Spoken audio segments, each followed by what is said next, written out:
What have you done to kind of prep yourself to go down this path?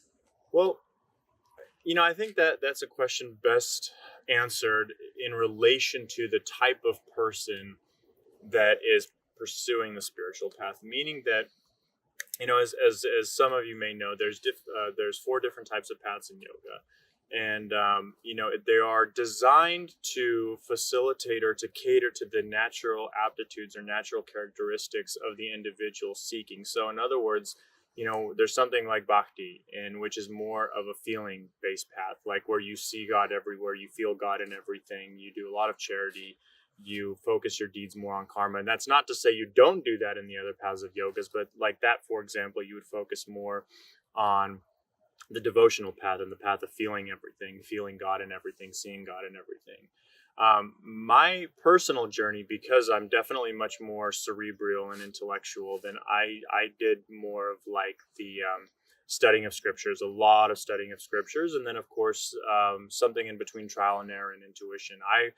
Like Mahesh was saying, there's a lot of good reasons not to eat a heavy diet or even meats in general when you're on the spiritual path. I myself did eat meat for many years, especially in the beginning, and then I would kind of cut off and then I would come back to it. And I noticed a difference. There's definitely a difference in terms of levity.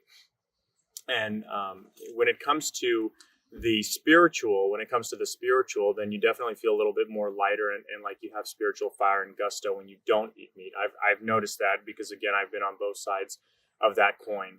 But one thing that I could definitely recommend for anybody pursuing a spiritual path is in the beginning, you probably want to try a number of different things to kind of see what feels right for you. But really finding proper guidance, somebody who's of a superior nature in the line of whatever you end up ultimately choosing, whatever path you end up ultimately choosing, I think is indispensable. Because if you don't, what'll happen is you will eventually either get stuck or you'll spin your wheels and be making progress you think you're making that you're really not making, because the mind becomes very deceitful and very trick-like.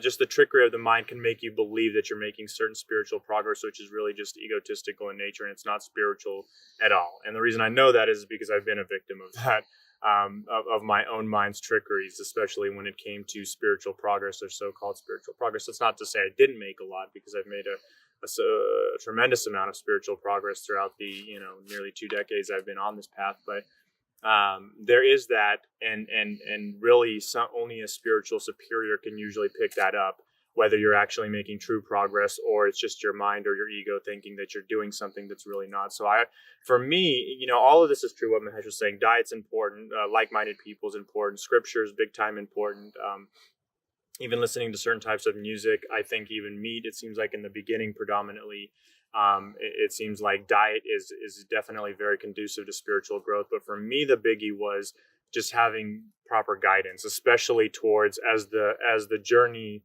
continues.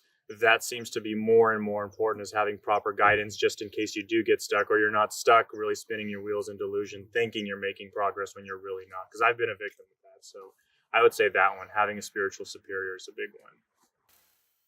It helps a big time if they can have a little, what we say, conscious eating habits. Like, instead of eating everything you like, so you can reduce big time on the on meat.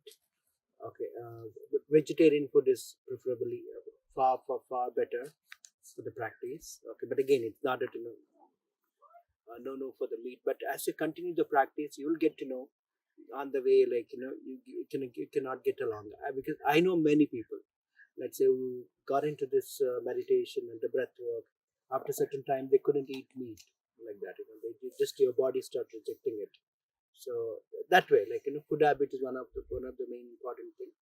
And the second thing is, even like not all the time like meditating. If you can do a yoga stretching, like what we say asanas, they are really good. Number two, and then again, the reading is good. If you can have a little bit of reading in the beginning, let's say once you really got deep into meditation, you may not need to read. You don't need to read anything. Okay, but in the beginning, reading good scripture will help you. So, and again, another thing, what we call it, like being around with the like-minded people, the people who are into the same activities like meditation. Okay, being around with them also helps you big time. Okay, and also like I felt in another important activity which can help you, you know, in your spiritual journey is spending time with the nature. Okay, so the more you spend time with the nature, the more you start connecting to your own energy, and then it helps you big time. Yeah, and also the music could be a good idea if you can bring in, like not like more of a, what we say, the popular music, or the rock music, no. But if you can have some a good classical music, or some music which can really help you relax, even you can try all this modern like a tripnaural, binaural, they also help actually, like, so the music can help you big time. So these are a few things, if you can have, like, if you can add up in your spiritual practice, you can see a huge big progress going forward.